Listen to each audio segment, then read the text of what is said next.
Sobat NC, hari ini kita akan melanjutkan pembahasan kita mengenai 4P yang ketiga, yaitu adalah pola hidup ya. Di sini pola hidup merupakan kelanjutan dari pola makan dan pola pikir. Kalian bisa tonton di video sebelumnya.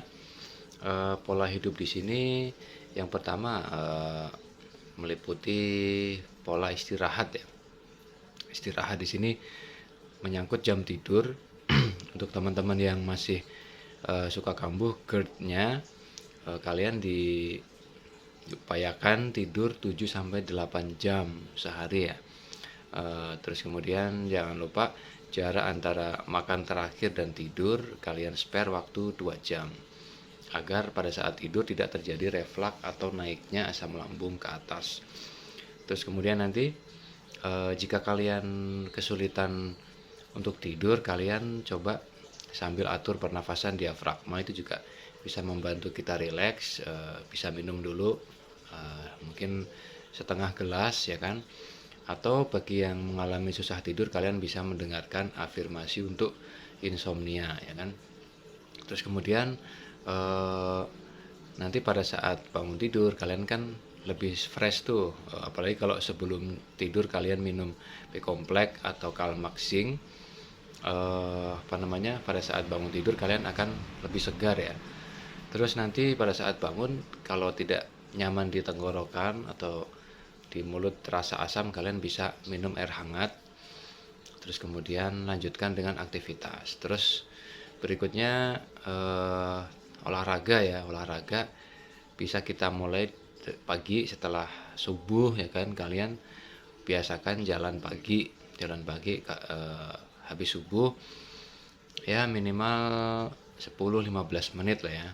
Bisa bertahap, kalau kalian harus bekerja ya kalian cukup segitu 10 menit.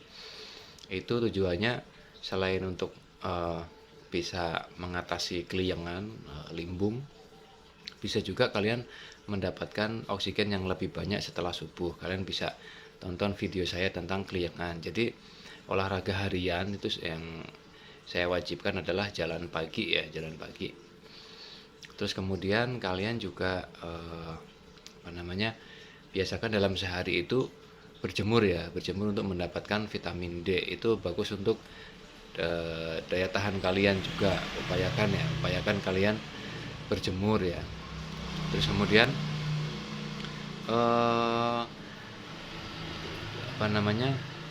upayakan kalian itu tidak banyak berdiam diri di kamar ya, terutama yang masih mengalami gangguan kecemasan. Kalian juga perlu mulai untuk keluar rumah ya kan, mencoba keluar. Mungkin kalau belum berani sendiri bisa ditemenin ya kan, bertahap, sekedar keluar ke warung atau ke mana, atau kalau yang sudah bekerja ya ini ya, bagus ya kalian tetap lakukan aktivitas seperti normal pada saat dulu belum sakit ya. Ya mungkin awal-awal perlu perjuangan ya, tapi dengan terus dilakukan, terus kalian setiap kali bisa melewati, kalian self talk, itu insya Allah nanti akan mulai terbiasa ya.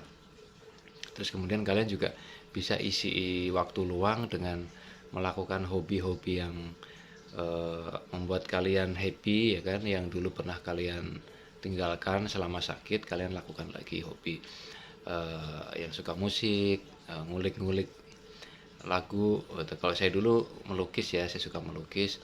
Kalian bisa juga, misalkan yang suka menulis ya, kalian tulis, mulai bikin karya-karya lagi ya kan.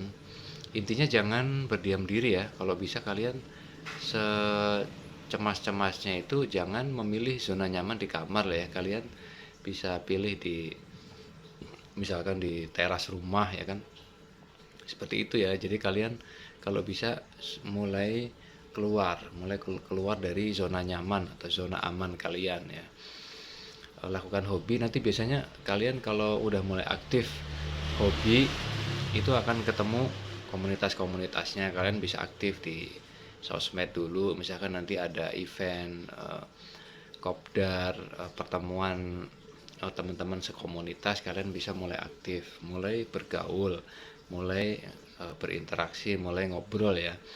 Karena dengan kalian bersosialisasi itu juga bisa menghadirkan senyawa serotonin di badan kita yang membuat kita merasa senang, merasa happy. Itu juga bagus untuk meredam hormon stres atau hormon kortisol. Jadi kita perlu banyak melakukan hal-hal yang bikin kita happy ya guys.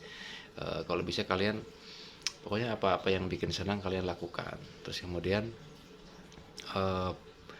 pola sifat kalian juga harus mulai rubah pola sifat kalian. Kalian bisa tonton video saya tentang beberapa sifat yang harus dihindari jika kalian ingin cepat sembuh.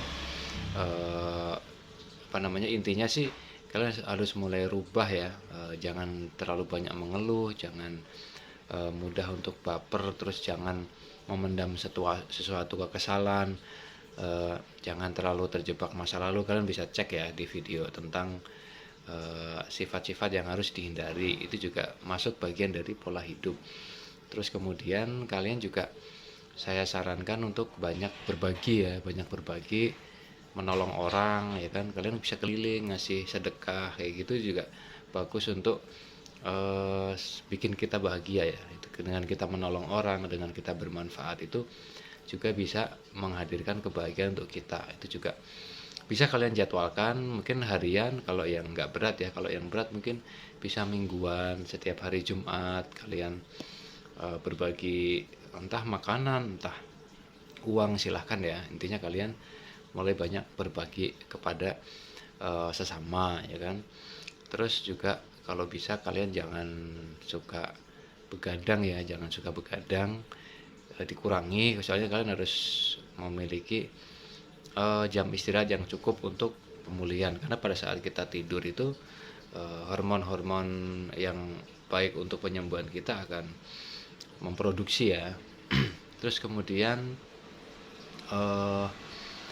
selain masalah berbagi ya, kalian juga bisa ini ya, untuk yang sosmed kalian coba batasi dulu. Untuk yang banyak toksik, banyak inputan negatif dari sosial media, kalian skip dulu ya, kayak berita-berita kematian, berita penyakit berat atau ujaran kebencian, berita kriminal segala macam, atau tontonan film juga kalian filter ya. Kalian mulai tonton yang bikin kita happy aja ya kan, video lucu atau mungkin yang inspiratif atau yang terkait hobi kita, kalian bisa tonton. Atau mungkin video saya boleh kalian tonton ya. Bukan promosi ya, intinya kan positif untuk kalian gitu kan. Kalian bisa mulai memfilter tontonan, obrolan, kemudian juga apa yang kalian dengar yang positif-positif aja ya kan. Terus kemudian kalian juga baiknya sih punya olahraga yang mingguan ya, selain kalau yang harian kan jalan pagi tadi. Olahraga mingguan kalian bisa misalkan seminggu sekali bersepeda, atau kalian berenang, atau kalian misalkan kalau suka olahraga lain kayak tenis meja, atau kalau badminton sih saya serahkan ke teman-teman. Kalau fisiknya sudah memungkinkan ya enggak apa-apa ya. Atau juga ayo sekedar kalian olahraga senam gitu ya. Buat yang cewek-cewek kalian bisa ikut zumba, atau bisa ikut line dance, atau senam-senam yang bikin kita happy ya. Yang kalau bisa olahraga yang bareng-bareng ya, ada grupnya, itu juga bisa membuat kita merasa selain sehat, kita juga merasa kita happy ya. Kalau bisa ada. Terus juga kalian sering-sering kumpul teman lama, kalian kunjungi kerabat, keluarga, kalian mulai ngobrol. Meskipun nanti pada saat ngobrol masih ada cemas-cemas ya, nggak apa-apa. Bertahap kalian berusaha fokus dalam obrolan, nanti lama-lama akan ada perubahan ya. Kalian pokoknya nanti semakin kalian bisa melewati, setiap kali bisa melewati yang kalian takutkan, itu kalian self talk lagi, kalian mengapresiasi diri sendiri lagi ya kan. Jadi pola hidup itu ya, kalian jangan lupa istirahat, pola istirahat yang cukup, terus olahraga, terus banyak bersosialisasi, banyak bertemu orang baru, itu juga bikin happy.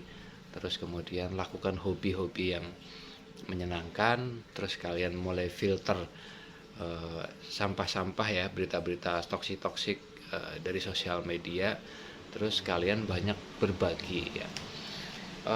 Insya Allah sih jika kalian terapkan, apalagi bareng dengan pola makan, pola pikir, nanti pola hidup, insya Allah kalian akan semakin cepat untuk mengarah kepada kesembuhan GERD dan anxiety ya. Apalagi kalau kalian juga dalam hati kita terapkan P yang terakhir ya, yang paling pamungkas ini ya, yang akan saya bahas mungkin di video berikutnya ya. Jadi kalian tetap ikuti terus channel Sobat NC. Di sini saya berbagi, insya Allah saya banyak mengerti kalian karena saya adalah bagian dari kalian dulunya, dan saya bisa sembuh. Yakinlah kalian juga bisa sembuh. Oke, salam bangkit luar biasa.